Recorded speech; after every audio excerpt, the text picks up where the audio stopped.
Swayanam Sthapitam Yena Bhutale Swayam Rupaha Kada Mahyam Dadati Swapadantikam Nama Om Vishnupadaya Krishna Prasthaya Bhutale Srimate Bhaktivedanta Swaminiti Namine Namaste Saraswate Deve Gaurvani Pracharane Nirvishesha Shunyavadi Paschatya Deshatarine Jai Shri Krishna Chaitanya Prabhu Nityananda Shri Advaita Gadadhar Srivasadi Gaur Bhakta Vrinda Hare Krishna Krishna Krishna Hare Hare Hare Rama Ram Rama Hare Hare Hare Krishna Krishna Krishna Hare Hare Hare Rama Ram Rama Hare Hare Hare Krishna Krishna Krishna Hare Hare Hare Rama Ram Rama Hare Hare.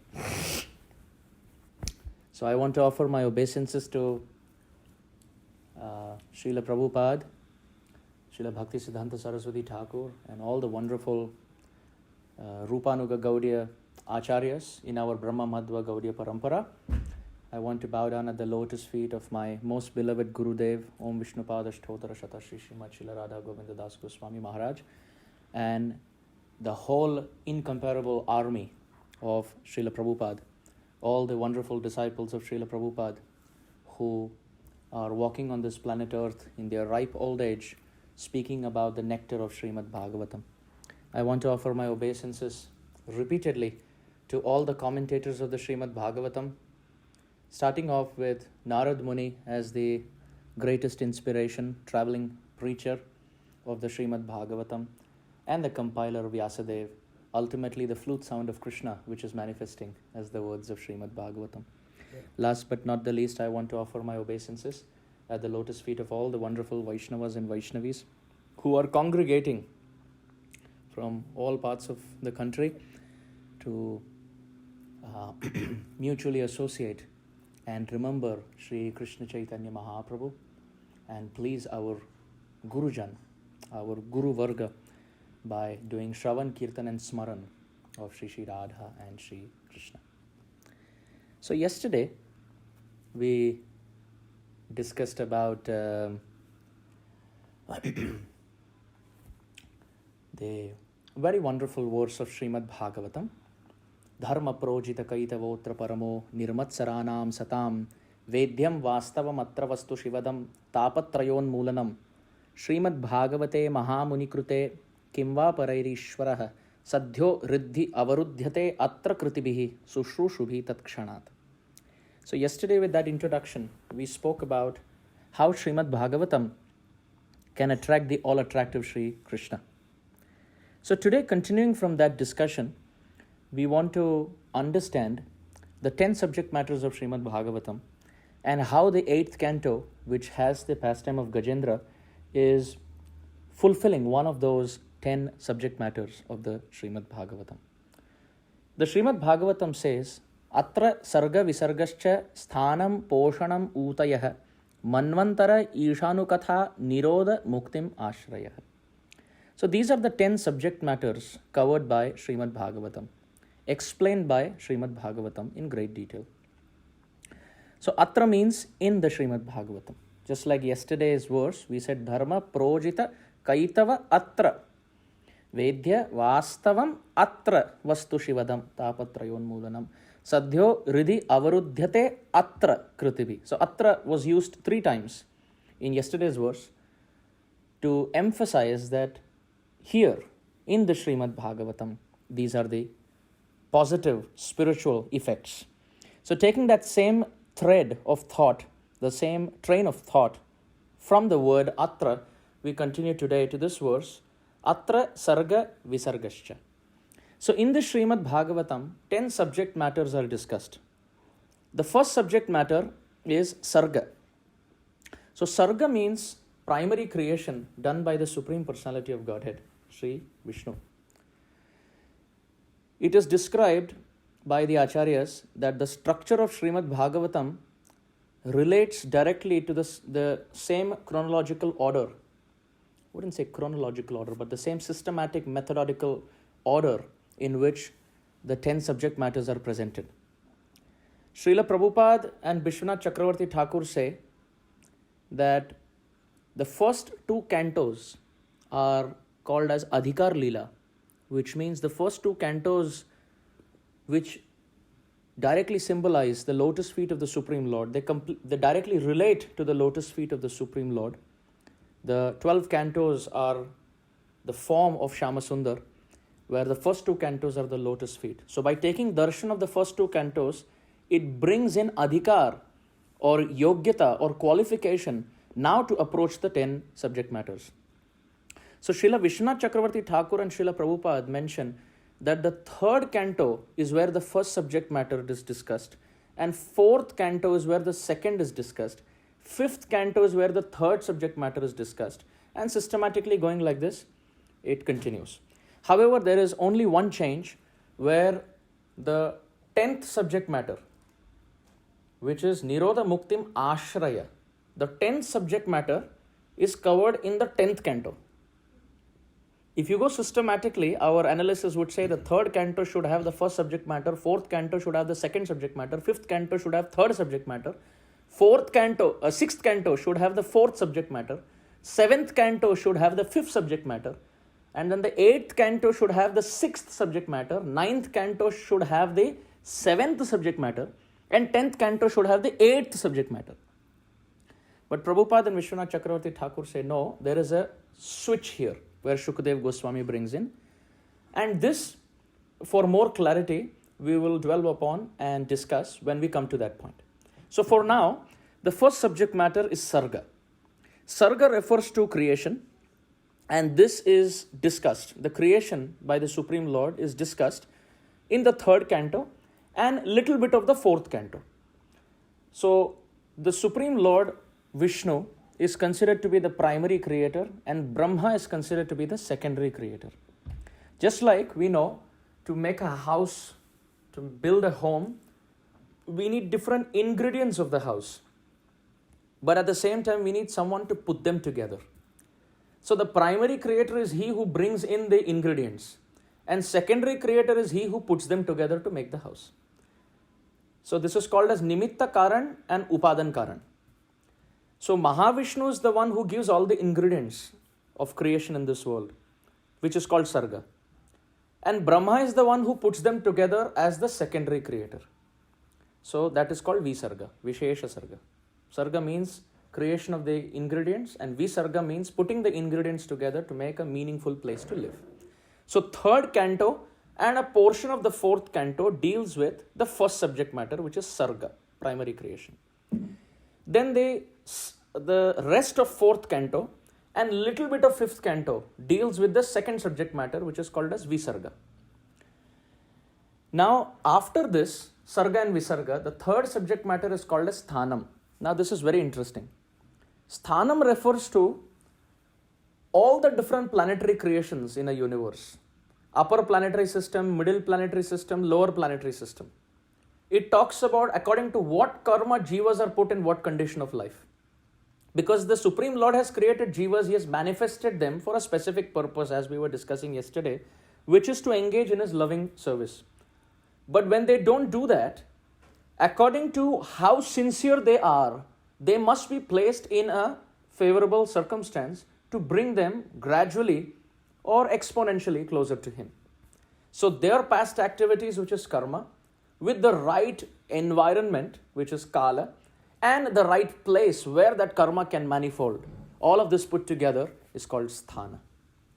So in the 5th canto, we see there is very deep, profound presentation of the upper planetary systems, of the middle planetary systems, and the lower planetary systems. Jambudvip has been described with different varshas. Bharata Varsha has been described. And for those who have heard Pavaneshwar Prabhu's presentation, you will very highly appreciate his depth and the simplicity in which he makes such a complex subject matter also easily chewable and accessible. So for those who haven't heard, there is a book called as the Bhagavata Cosmology by Pavaneshwar Prabhu, who is part of the Govardhan Eco Village and Radha Gopinath congregation as a brahmachari. So you can kindly access that book. And also the books of Danvir Goswami Maharaj on the Vedic cosmology are very profound and eye-opening for that whole section of Sthanam. So 5th canto deals with all of that. And towards the end of the 5th canto, you see descriptions of hell are given. So Shukadev Goswami, when he speaks about sthanam, he speaks about those jivas who turn their face away from Krishna. They are in this material world. But for those who are in this material world, turning away from even the opportunity to get back, they are thrown into hell. And there is a systematic table, a tabular presentation of what sin constitutes what kind of suffering in which kind of hell. So Kumbi Paka, Raurava, Maharaurava, Andatamishra, etc. So many hells are described in the 5th canto. So that is the 3rd subject matter called as Sthanam. So Srimad Bhagavatam is discussing all of this for the well-being of mankind. It is open for everyone. Anyone who wants to know why this world was created, by whom it was created primarily, then who took up the job from there as the secondary creator, and what is the structure of this whole creation, and under what circumstances jivas are uplifted, upgraded or downgraded from their position, all of this is discussed. Now the 4th subject matter is called as Poshanam. So Poshanam means even if someone is sincere, there may be mistakes that accidentally he may end up making. We may be very sincere. We may be very fixed up on the path of our spiritual life. But there may be mistakes that we may accidentally make. Does that mean if we have a slip, we have an accidental fall down, we have an accidental mistake, an outburst of the inner anartha, the explosion of an inner anartha that comes up, does that mean the Supreme Lord sends us to hell again and makes us burn in hell for eternity? The answer is no. So the 4th subject matter is Poshanam. Poshanam means protection and nourishment. So under any circumstance, if the jiva who has been sincere, even if he goes off track and accidentally ends up making mistakes, the Supreme Lord ends up protecting him. So the 6th canto completely is dedicated to all stunning examples of those devotees who are sincere but end up making accidental mistakes, and how the Supreme Lord nourishes, nurses and protects them back to spiritual health. You see in the 6th canto starting with the pastime of Ajamil. Ajamil is born in a Brahminical family, very, very sincere, but just makes one mistake. What was the mistake? Our acharyas explain, he looking at the prostitute in the middle of the forest being enjoyed by that low-class man was not a mistake, because the senses naturally drive the mind outward for sense gratification. Harav abhaktasya kuto mahatguna mano rathe nasati dhavato bahi. Dhavato means to run, and mano rathena, on the chariot of the mind, the jiva through the senses goes out. Dhavato bahi, outside. So Ajamil looking at the prostitute being enjoyed, or the prostitute enjoying, either way, once was not the fault. But he desiring to look back and see again was a fall down. And then what we see through the eyes enters the mind, and then the desire to actually walk that path becomes very strong. So therefore there is a principle called as gigo. Gigo means garbage in, garbage out. Good in, good out. So in Mumbai, a few years ago, there was a very horrifying newspaper article that one school principal, he was arrested by the police because he indulged in some very bad sexual activity with his own students in the school. And in that paper article, as I was reading, it mentioned that this principal, when he was interrogated, the principal of the school, when he was interrogated, he confessed that he was spending hours on his phone watching dirty videos. So what enters inside through the eyes, slowly but surely, sometimes we may think that, oh, there is nothing wrong. I am not harming anyone. I am, for my pleasure, I am just browsing a few pornographic videos or some really bad sexual content, and I'm not troubling anyone. But what happens is that these ideas enter through our eyes, and sometimes even some really bad music, having swear words and very dangerous emotions being expressed by the composer, they enter the ear, and these videos enter the eyes. And slowly but surely, these emotions get so strong in our mind that the desire to replicate that in real life becomes very prominent. So this principal, who ended up doing some wrong activity, he himself was crying, thinking that I cannot imagine how I did this. So when he was browsing through all of that internet stuff, he would have never thought that it would have become so strong one day. But slowly but surely, all of these things build up. And it goes in as a needle and comes out as a plow. So good in, good out. Garbage in, garbage out. So anyway, the 6th canto deals with such examples. Ajamil slips, but the name of Narayana saves him back.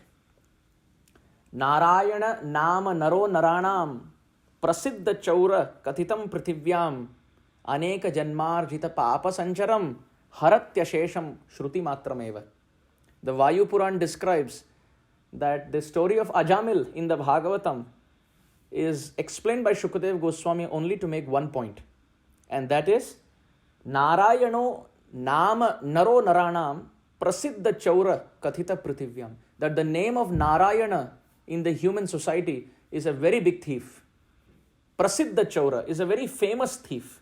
Why? Aneka janmarjita papa sancharam haratya ashesham shruti matrameva. Unlimited sins over unlimited lifetimes are stolen just by hearing this name. So if the Gigo principle is to be worked out, how much goodness will come in the character of someone who is investing in hearing about Krishna and hearing the chanting of the holy names through japa and kirtan. So good vibration going inside is going to become a significant transcendental transformation in character. Then after the pastime of Ajamil, we see so many examples. We see the pastime of Indra, repeatedly making mistakes. Although he's a very great soul, oftentimes as devotees we put Indra down because of his Govardhan Lila participation. But Indra is actually a very great soul. There is a section of the prayers to Lord Shiva called as Rudram, and there's a corollary prayer that we use along with it called as the Chamakam.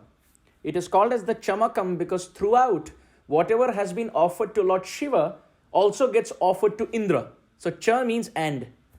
So Pranaschama Indraschame Prana. Oh, I am offering my life here to Shiva, Rudra, but at the same time Cha, Indra. I am also offering it to Indra. So Indra is glorified in the Vedas like that.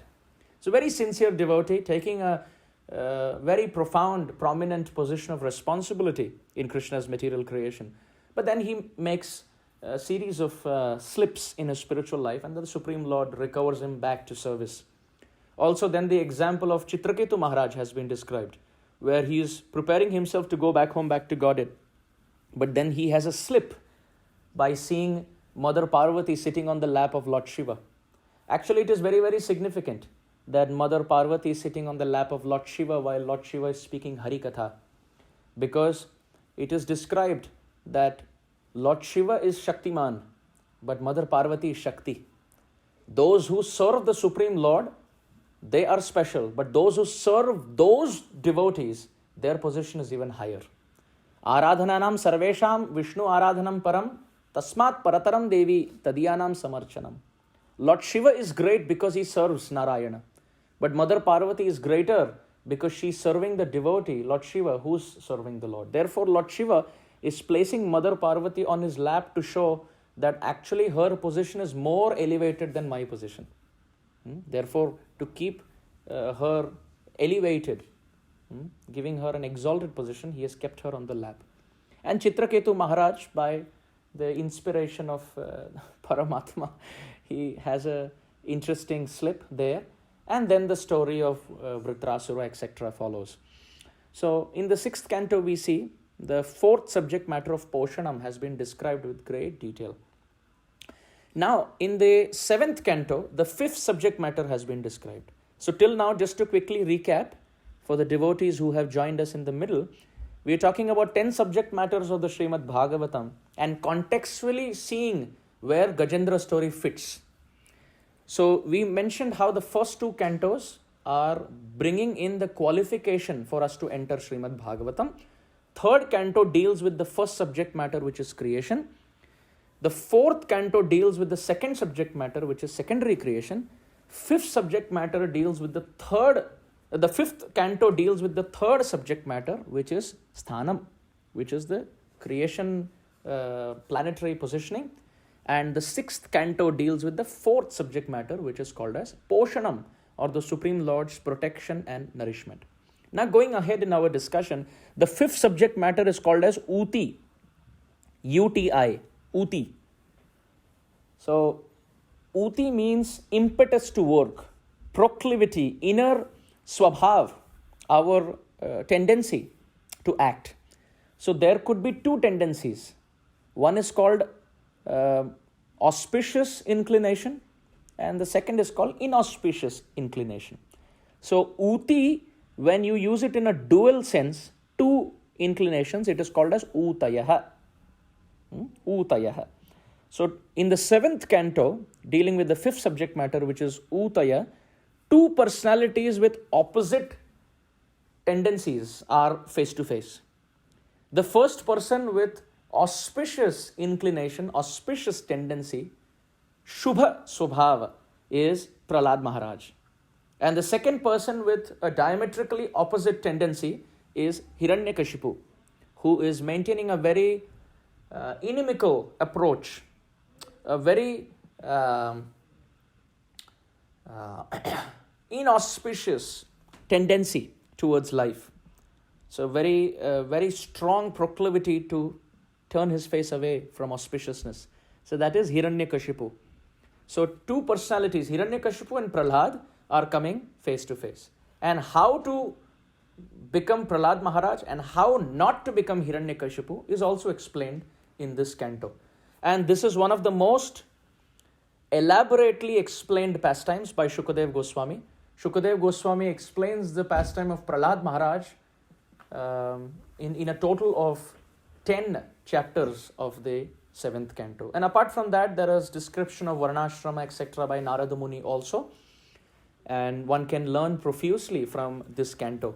Those who wish to read Srimad Bhagavatam, 7th canto is very prominent. Even in the 7th canto, chapter 5, 6 and 9 are more prominent, because they deal with the instructions. 5 deals with instructions of Prahlad Maharaj to Hiranyakashipu. 6th deals with instructions of Prahlad Maharaj to his classmates. And 9th deals with Prahlad Maharaj's prayers to Narasimhadev. So they are very prominent. In that also, the devotee can learn extreme level of selfless devotion in the 9th chapter, where Prahlad Maharaj, even after being asked by Narasimhadev for a boon, Prahlad Maharaj doesn't say, I don't want anything. He is not negating, but he is asking it in a very wonderful way. Our Narasimhadev is telling Prahlad Maharaj, please ask for a boon. And Prahlad Maharaj, although he says that I am not a businessman, I am not serving you, my Lord, for boons, but still he doesn't want to put down that offer. So he tells Narasimhadev, my Lord, please give me the boon that I don't have any desire for any boons. I don't have any desires in this world. So that is how exalted Prahlad Maharaj's character is and his personality is. Therefore, our Srila Prabhupada was very specifically and very specially attracted to this section. Srila Prabhupada has spoken profusely on the 7th canto. For those who are very inspired by this canto, you can start hearing Srila Prabhupada's classes on Prahlad Maharaj's teachings and Prahlad Maharaj's prayers. It's a very beautiful canto. So much so that even Chaitanya Mahaprabhu, who came to relish and taste the bhav of Srimati Radharani in Vrindavan, he would sit with Gadadhar Pandit at Tota Gopinath in Jagannath Puri and discuss the 7th canto 108 times. So that is how prominent this canto is. So that deals with Utaya, which means two personalities with opposite mentality and swabhav coming face to face. Now, it is interesting that the 8th canto, which we are going to start with the pastime of Gajendra, that is where Gajendra is found, and the pastime is found in the 8th canto. Now, this is interesting because the 8th canto deals with the 6th subject matter, and the 6th subject matter is called Manvantara. So, as we know, Manu is the origin for mankind. Therefore, even in English, the word man, M-A-N, comes from the Sanskrit word M-A-N-U, Manu. Even in Hindi or Marathi or other local colloquial languages, the derivation of Manu is Manushya, or let's say the word usage Manushya, human being, comes from the root word Manu, or in English as man. So Manu is the original Prajapati, so to speak, from where everything, who helps Lord Brahma in the creation process. And the lifespan, the reign of one Manu, the rule of one Manu, the stay of one Manu is called as a Manvantara. So the 8th canto, first chapter, you will see there is a detailed description of the Manvantaras, the different kings in the Manvantaras. And if you want to see as far as calculation is concerned, running through the math here, Satya Yuga, Treta Yuga, Dwapar Yuga, Kali Yuga put together is 10 times the duration of Kali Yuga, because Kali Yuga is 432,000 years or 432,000 years, and Dwapar Yuga is 2 times of this, Treta Yuga is 3 times of this, and Satya Yuga is 4 times of this. So 4 plus 3 plus 2 plus 1 is 10 times Kali Yuga. So one cycle of Satya, Treta, Dwapar, Kali is 43,20,000 earthly years. This is called as a Chatur Yuga or a Divya Yuga. Now, this is called as a Divya Yuga or a Chatur Yuga. So now, when this is multiplied 1,000 times, Shastra describes Sahasra Yuga Paryantam. So Sahasra means 1,000. When 1,000 such cycles take place of a Chatur Yuga, that is one day of Brahma. So similarly, he has his night also. So night is where all the annihilation takes place. So the incarnations don't appear during that time. But during the daytime, the 12 hour of Brahma's lifespan, it is described that there are 14 Manus who manifest. So if you do the math, 1,000 times this cycle is one day of Brahma. And that is where 14 Manus manifest. So if you divide 1,000 by 14, you roughly come to about 71 or 72. So Satya, Treta, Dwapar, Kali times 71 such cycles is the lifespan of one Manu. So 14 such Manus come in one day of Brahma, and Brahma lives 360 odd days a year and 100 such years in his life. That is 311,040,000,000,000 earthly years. So in the 8th canto, we see the first 6 Manus of that one day of Brahma have been described, and then the 7th present Manu, and then the 7th to go. So 14 Manus total. So that is the 8th canto. And during one of these Manvantara descriptions, Shukadev Goswami happens to say, oh, that Hari who saved the elephant while he was caught by the crocodile. So Shukadev Goswami, while describing the Manvantara, happened to describe Hari saving an elephant who was being caught by a crocodile. And it was just one line description, to which immediately Parikshit Maharaj intercepts the conversation, and he says, wait a minute, did you say Hari protected an elephant while he was being caught? The elephant was being caught by a crocodile. Can you kindly elaborate on this? And then the elaboration of that is the pastime of Gajendra. So that is the contextual presence of this pastime in the flow of the Bhagavatam. Now to continue, we find the next subject matter, which is 7th subject matter, is Ishanukatha. Isha means controller, and Anukatha means narration of their pastimes. So who is the Isha? That is Sri Ramachandra. So in the 9th canto, Ramachandra and Parashuram have been described. We see other pastimes also described in the 8th canto. As far as Manvantaras are concerned, Vamandev has been described in great detail. Matsya Avatar has been described. Mohini Murti Kurma Avatar has been described. All of that are in the flow of the Manvantara Leelas. So in the 9th canto, Ramachandra's pastime has been described in only 2 chapters.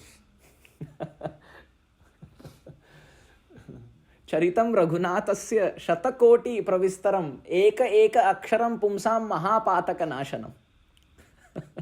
It is described, the original Ramayana is Shatakoti Pravistaram. It has been elaborated in 100 crore Sanskrit verses. That is the Ramayana that is present with Lord Shiva.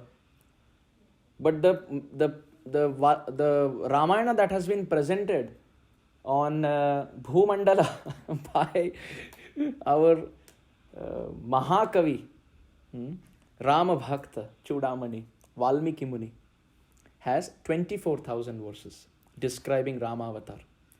I remember one time my Gurudev was invited by the devotees from Kerala who chant what is called as the Narayaniyam.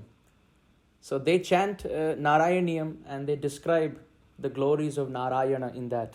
Very, very exalted work by Sripad Melpattur Narayana Bhattadri in 1,000 Sanskrit verses. So at the end of that chant, where Guru Maharaj was also participating, they requested Srila Guru Maharaj to speak something about the Narayaniyam. So Srila Guru Maharaj started speaking about Matsya, Kurma, Varaha, Narasimha, Vamana, Parashurama, etc. And all of that was wrapped up in around 20-25 minutes, very quickly. So everyone thought, oh, this was a very fast-moving, speedy class. But then when Srila Guru Maharaj came to Rama Avatar, he spoke for more than 2.5 hours. And he was choking at every description. At every description, he was choking with so much emotions. And the Matajis and Prabhujis who were participating in the chant of the Narayaniyam, they were not from ISKCON. So they were not used to long classes. For them, prasadam means a shira on your palm. And a discourse means 5-10 minutes about, oh, how nicely you all chanted. So I wish you all the very best. A sannyasi is giving blessings, so you will have nice, happy family life. That is what they thought. But Srila Guru Maharaj went on speaking, and then it was past 10:30 at night. So they had still not honored prasadam. So they were getting restless, and the host was pointing to the servant of Srila Guru Maharaj.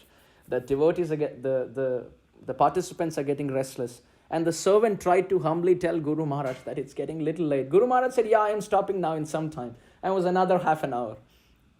And then he said, what can I do? Sri Ramachandra is so attractive. He can touch a stone with his lotus feet and manifest a very beautiful lady out of that stone. Goswami Tulsidas in the Ramcharit Manas, he explains, Parasi jasu padapankaja dhuri tari ahalya kritag bhuri, which means our Ahalya Devi, although she happened to perform some deed which was not very appropriate, still Parasi jasu padapankaja dhuri, just by the touch of the dust of Prabhu Ramachandra's lotus feet, tari ahalya kritag bhuri, all her sins flee away, and then Ahalya got her original swarup. So the point is, the stone-like hearts can melt when being touched by the saffron particles of the dust of Ramachandra's lotus feet in the form of his narrations. And then by hearing that, the stone-like mentality of our hearts will melt, and just like Ahalya got her original form, the jivas will get their original form by being touched by Ramachandra's grace. So even in the 9th canto, which deals with Ishanu Katha, Shukadev Goswami, while describing Ramachandra, he finishes the whole pastime of Ramachandra in just 2 chapters. And he tells Maharaj Parikshit that, oh, you have heard the pastimes of Ram. Who is that person who has not heard? And in fact, very beautiful Sanskrit meters have been used by Shukadev Goswami to explain the pastimes of Ram.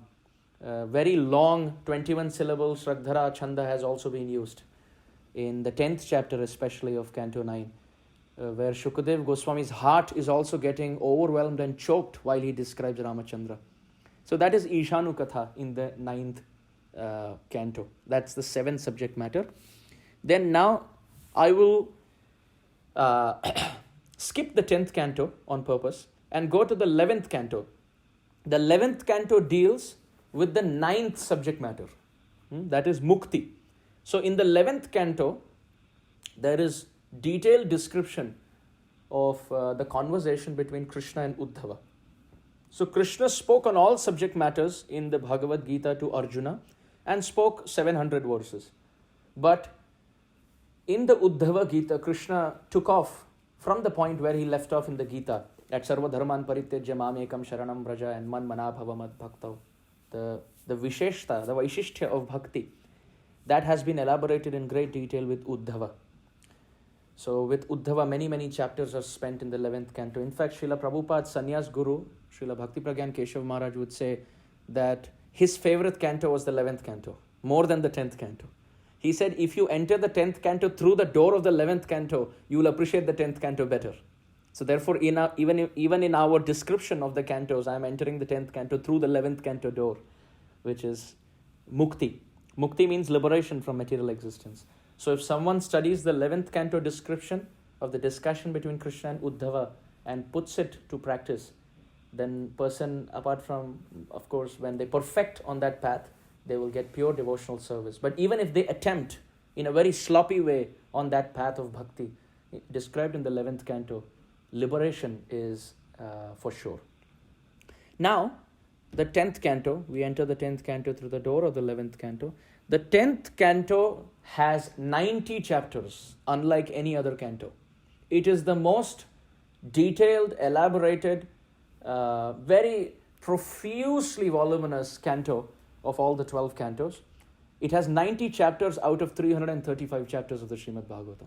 So that is about 28% of the Srimad Bhagavatam is the 10th canto. And the 10th canto deals with Krishna Lila. There is no other incarnation. Krishna doesn't share that canto with any other incarnation. Krishna brooks no competitor, even among his own incarnations. So, of which the first 40 chapters deal with Krishna's pastimes in Vrindavan, and the next 50 chapters deal with Krishna's pastimes in Mathura and Dwarka.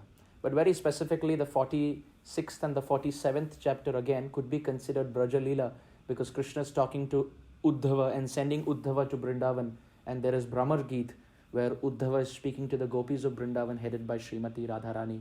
So that could also be included as Braja Leela in separation. So this 10th canto dealing with Krishna, spanning over 90 chapters, deals with the subject matter of Ashraya. So it's interesting. That is the 12th subject, the 10th subject matter.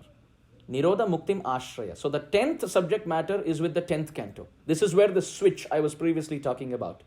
So just to quickly recap, first two cantos are the Adhikar Leela, they given the entrance into the Srimad Bhagavatam. Third canto deals with first subject matter, Sarga. Fourth canto deals with second subject matter, Visarga.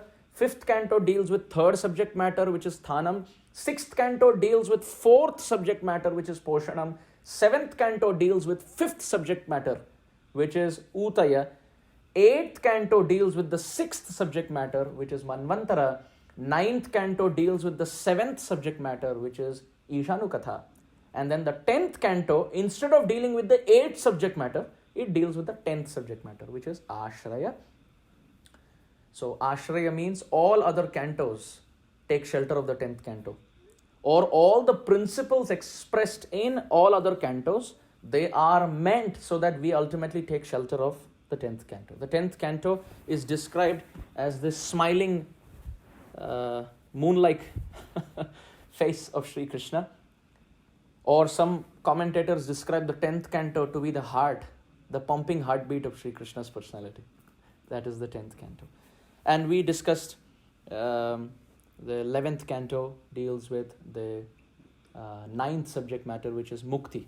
Sarga Visargascha Sthanam Poshanam Utaya Manvantara Ishanu Katha Nirodha Muktim Ashraya. Now what is left is the 8th subject matter, right? Nirodha.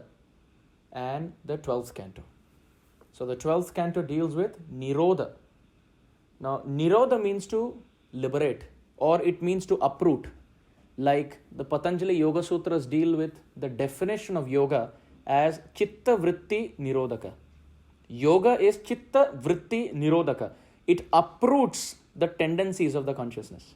The past samskars of bad habits can be uprooted by practicing yoga. So Nirodhaka means to uproot, to remove. It also means liberation. It also means annihilation. It also means destruction. So the 12th canto deals with destruction of the universe which was created in the third canto. So creation takes place in the third canto, destruction takes place in the 12th canto. That's one meaning. Second meaning is of Nirodhaka, or Nirodha means this is the place where Parikshit Maharaj meets his goal. The Srimad Bhagavatam completely wraps up in the 12th canto by uprooting the whole material existence for the jiva who is reading, and Parikshit Maharaj gets liberated and he goes back home, back to Godhead, etc. Very beautifully. Because it's described at the end of the 12th canto, Parikshit Maharaj's mother comes and asks him for the essence of the Bhagavatam, which has been quoted in the Brihad Bhagavatamrita by Sanatana Goswami. And Parikshit Maharaj, in one line, he says, the essence of the Srimad Bhagavatam is to fall in love with Krishna. So after hearing for 7 days, so that is the uprooting the root cause of suffering, that is having no love for Krishna. So this is one perspective, and Srila Prabhupada and Srila Vishwanath Chakravarti Thakur are in favor of this perspective, that third canto deals with first subject matter, going up to ninth canto deals with seventh subject matter, but then there is a switch between the 10th and the 12th. 10th deals with the 10th and the 12th deals with the 8th. There is a switch. But there is a commentator by the name Vopadev, starting with a V, who says actually it goes systematically. That is his perspective. That 3 deals with 1, 4 deals with 2, and systematically going 9 deals with 7, and 10 deals with 8. 11 deals with 9, and 12 deals with 10. Which means he says that the 10th canto, instead of dealing with Ashraya, is Nirodha. By hearing Krishna's pastimes, impressions in the heart get uprooted. So destruction, there is annihilation of birth and death, there is annihilation of suffering by hearing Krishna's pastimes. If there were more powerful pastimes which were needed to uproot our material existence, Krishna would have performed them. But so Krishna has performed pastimes starting with Putana, going through Trinavarta, Shakata, etc., Agasur, Bakasur, Dhenukasur, because they are the most powerful pastimes ever, which will uproot material existence. If there were more powerful pastimes which were necessary to uproot, he would have performed.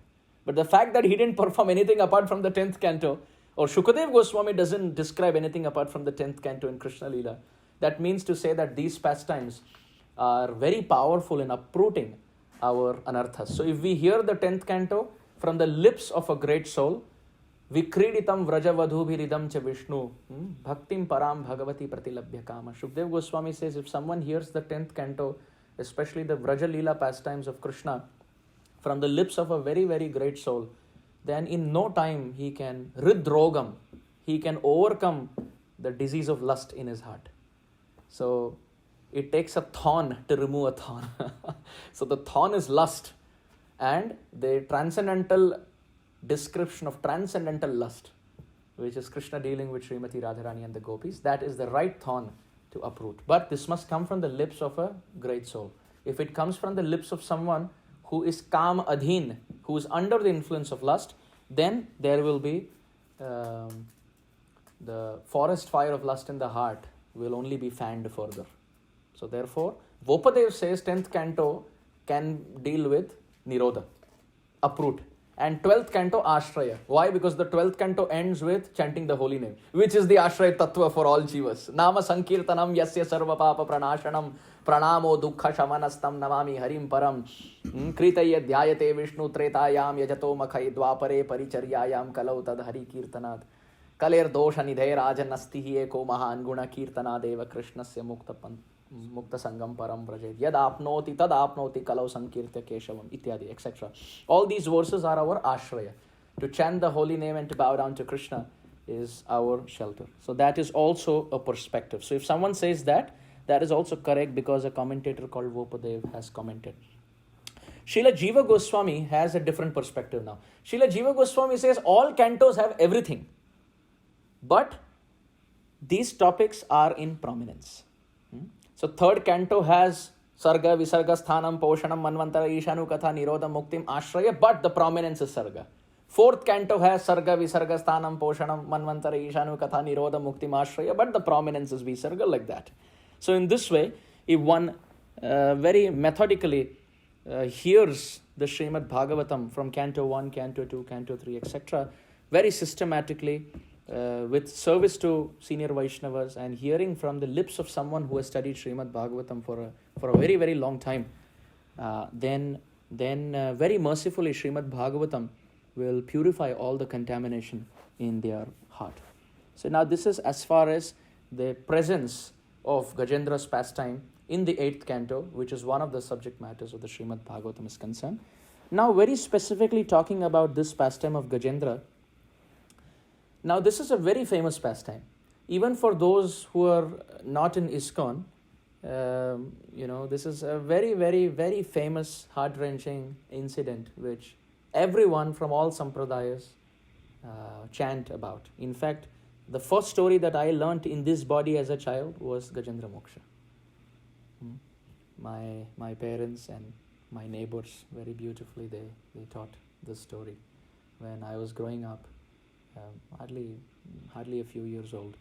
So I remember I couldn't even speak properly, but in Tamil language, which is our mother tongue, this story was taught to me about how there was an elephant who once upon a time went into a pond, and in a very dramatic way it was taught, and so this is very dear to my heart too. Also we see the very famous Gita press of North India, where the very prominent Bhaiji Hanuman Prasad Poddar lived at the Gita Vatika, and he gave so many books from the Gita press in Hindi language. For those in North India, those who read Hindi, they will know Hanuman Prasad Poddarji, who's also quoted in the Leelamrit, and who actually was the Siksha Guru for my Gurudev, Srila Radha Govinda Maharaj. He has also come up with books on the Gajendra Moksha. In fact, there are children books for Gajendra Moksha with the story in a nutshell. There are detailed books of Gajendra Moksha with different points for practicing sadhakas. And at the same time, one book which is very famous is the Gajendra Stuti. In fact, when I once in Vrindavan asked my Gurudev that, Maharaj, of all the prayers, all the verses, all the ashtakams, all the songs, which one should we have for our regular recitation? And even before I could complete the question, my Gurudev said Gajendra Moksha. So therefore this is very, very prominent like that. There are so many people I have seen, even in Vrindavan, they come for parikrama.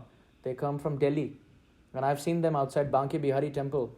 They don't know anything. They've just come to Vrindavan for, they come on a Friday, they leave on a Monday, like that. They drive in from Delhi to Vrindavan and they go after the weekend. So I see them outside Banke Bihari temple. It's so crowded, but they take darshan, they come out. And for those who've been to Banke Bihari, there's a small lane just outside the temple where you have all the flower vendors, etc. So there I have seen people with a small booklet from the Gita press having Gajendra Stuti, Gajendra Moksha prayers, 28 verses in Sanskrit.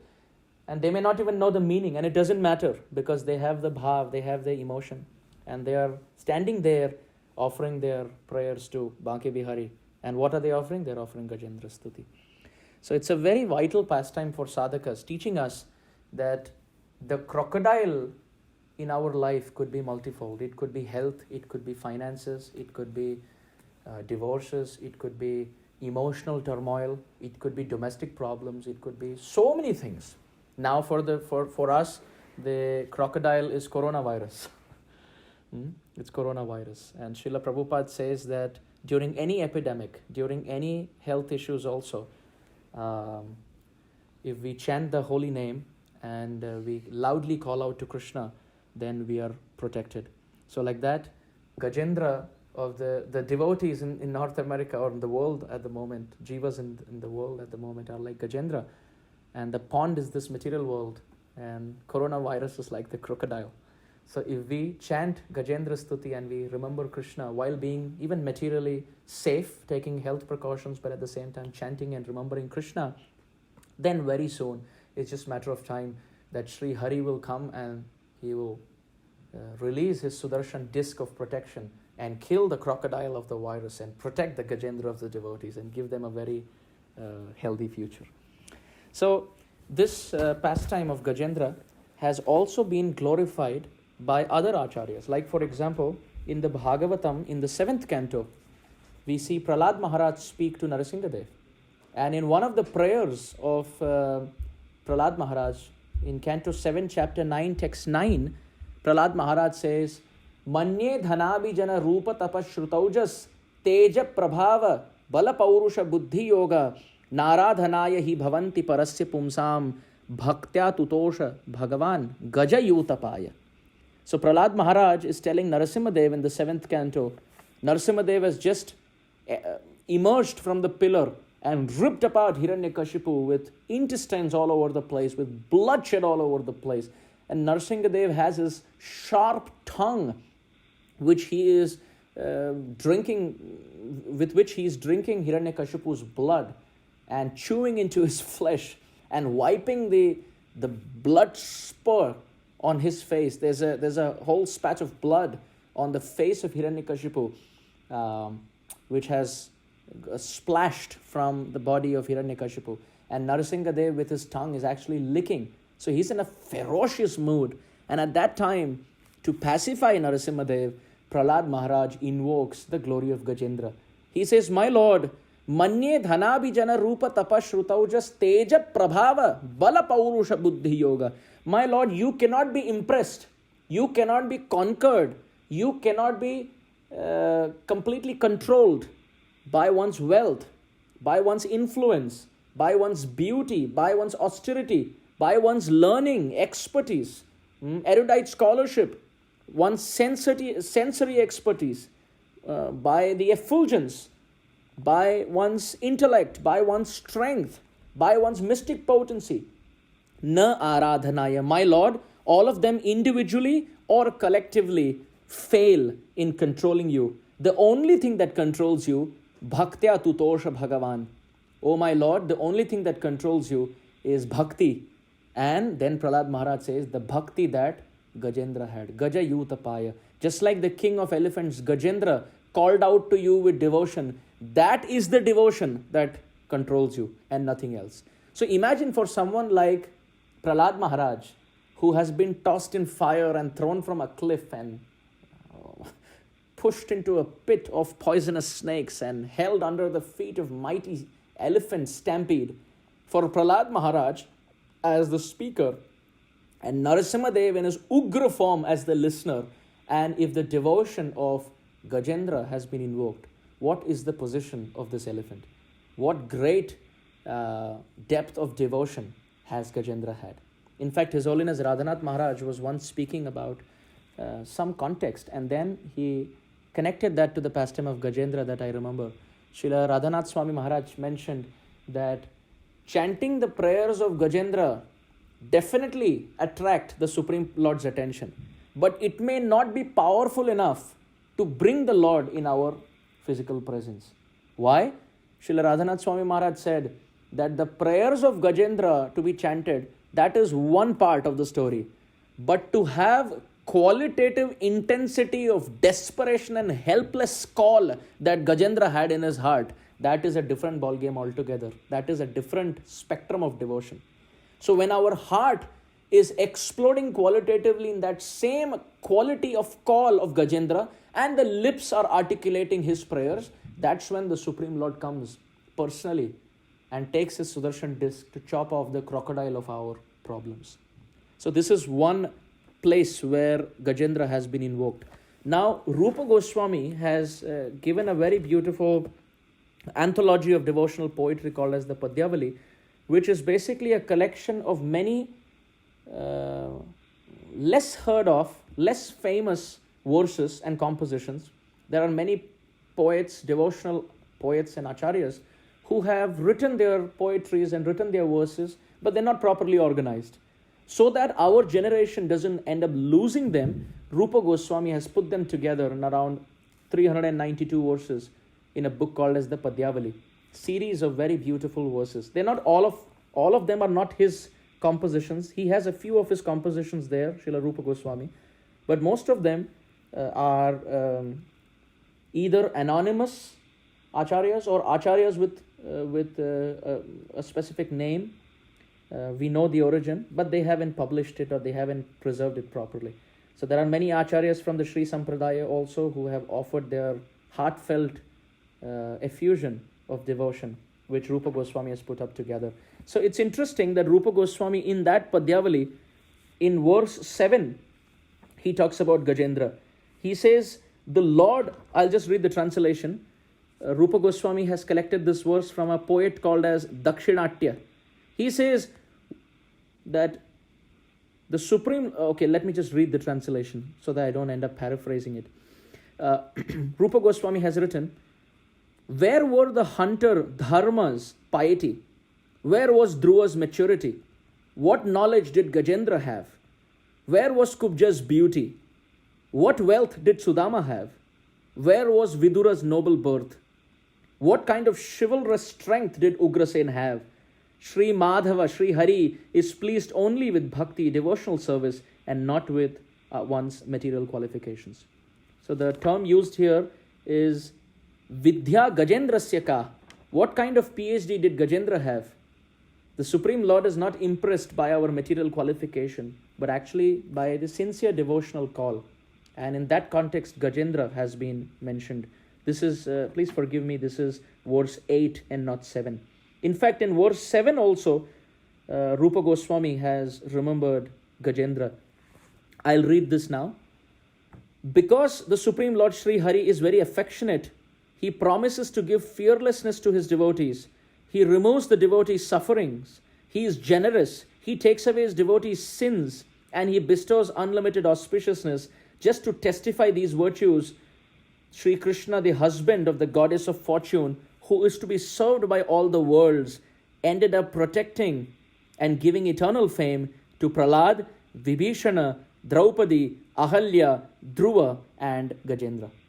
So Rupa Goswami again, verse 7, verse 8, he's saying that Krishna was very attracted by Gajendra's artarthi, by the distressed call of Gajendra, and Nirvapana, to save him from there, the Supreme Lord appeared. Also in text 36 of the Padyavali, which is a verse of Mukundamala Stotra by Sri Kulashekara, also found there, Srila Rupa Goswami has called Krishna as He Gajendra Karuna Parina. Oh, he who was merciful to Gajendra. So out of different calls made there to Krishna, one of the calls, He Gopalaka, He Kripa Jalanidhe, He Sindhu Kanyapate, He Kamsantaka, He Gajendra Karuna Parina, He Madhava, He Ramanuja, He Jagatraya Guru, He Pundarika Akshamam, He Gopi Jananatha Palaya Param, Janami Natvam Vina. So, O my Lord, invoked by all of these calls, I don't know anyone except you. So one of those calls is, He Gajendra Karuna Parina, he who was very merciful to Gajendra. So that was text 36 of the Padyavali. Then we see text 50 of the Padyavali. Again, Gajendra has been remembered. So you can imagine how much Gajendra has contributed and how much he has influenced and colored and flavored the hearts of the devotees. In fact, text 50 is again by Dakshinatya. I'll read the translation. Carrying Lord Krishna undecorated, saying, why? As he rejects the jewel sandals a military commander offers in his hand, and forgetting that they were inside the palace, Garuda, the king of elephants. Oh, wait a minute. Yeah, okay. I'll read it again. Just a minute. So the context here is, our Gajendra has called out to Krishna. And at that time, Krishna in his palace is being offered jewel sandals, and he's being offered a helmet, he's being offered anga vastra, upper cloth, etc. And the context here is, as soon as Gajendra calls out, Krishna, when he's being offered these jewel sandals and he's being offered his mukut, he's saying, why are you offering me all this? Just get Garuda on board so that he can sit on the back of Garuda and fly as fast as he can to protect Gajendra. So that is the context. Garuda, the king of birds, suddenly leaves, making a sound like the trumpeting of elephants to save Gajendra. I offer my respectful obeisances to the Lord's swift departure in the context of saving Gajendra. So in this way, there have been many, many verses in the Padyavali, but I want to mention one last, which has been presented very, very beautifully by Srila Rupa Goswami. Srila Rupa Goswami has put together a very wonderful prayer. Taking Gajendra's situation, Rupa Goswami says, "The elephant of my mind is drowning in the waters of illusion, strongly held by the crocodile of the threefold miseries. It anxiously cries with fear in its heart. O Shri Hari, please protect it with your glowing Sudarshan Chakra and cut the suffering of the demigods to pieces." Which cuts the suffering of the demigods to pieces. So Rupa Goswami has taken the pastime of Gajendra and used to his own favor. That the elephant of my mind is drowning in the waters of illusion. It has been strongly held by the ferocious crocodile of the miseries of this world in the form of threefold miseries. It anxiously cries with fear in its heart. O Lord Hari, please rescue it with your glowing Sudarshan Chakra. Rescue the elephant of my mind, that is, which cuts the suffering of the demigods to pieces. Also, Autkala, Sri Autkala, another poet, in verse 63 of the Padyavali says, "Ya Draupadi paritrane, ya Gajendrasya mokshane, mayarthe karunamurte, satvara kva gata hare." O Lord Hari, what, O form of mercy, you quickly rescued both Draupadi and Gajendra when they called out for help. What has happened to that quick action now that I suffer so acutely? In fact, Rupa Goswami, in one verse, he says, "My Lord, I became a devotee by hearing the pastime of Gajendra. I heard the pastime of Gajendra and Draupadi, and I got to know of two things. That one, when a devotee is in suffering, you help. And second, you help immediately. So you're not just an ocean of mercy, you're a quick motion of mercy. You act very quickly. But my Lord, now that I have become a devotee, forget about speed of action. You don't even appear. You don't even give me your mercy." So in this way, our acharyas have offered their prayers in line with the story of Gajendra. So today's class, we mentioned from the point where we left off yesterday, the glory of Bhagavatam. We mentioned about the 10 subject matters of the Bhagavatam and how the 8th canto deals with Manvantara, where the pastime of Gajendra is found.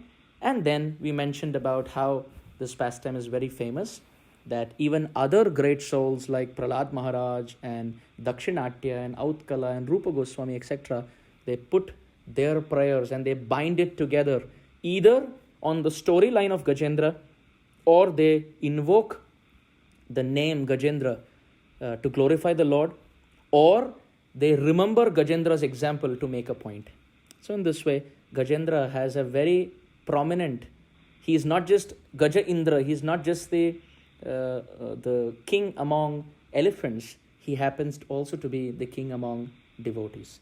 So having said that, we wrap up today's class here, and tomorrow we will take on this theme of Gajendra's prominence in the lives of the devotees to enter our pastime in the 8th canto towards the end 4 verses, the last 4 verses of the first chapter.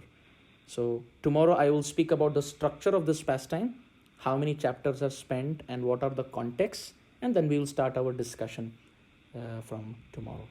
I really want to thank all the devotees for patiently, lovingly, affectionately joining the conference call and inspiring me by your presence to speak some Hari Katha.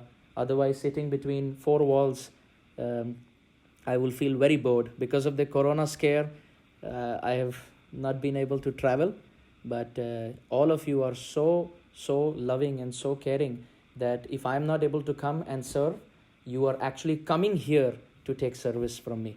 So in this way, you are making sure that I am engaging properly my tongue, my time, my energy, my mind in the service of the Vaishnavas. Vancha kalpatarubhyascha kripa sindubhya evacha patitanam pavanebhyo Vaishnavebhyo namo namaha. Ananta koti bhakta vrinda ki jai. The timing for tomorrow's class will be posted in the WhatsApp group. Srila Prabhupada ki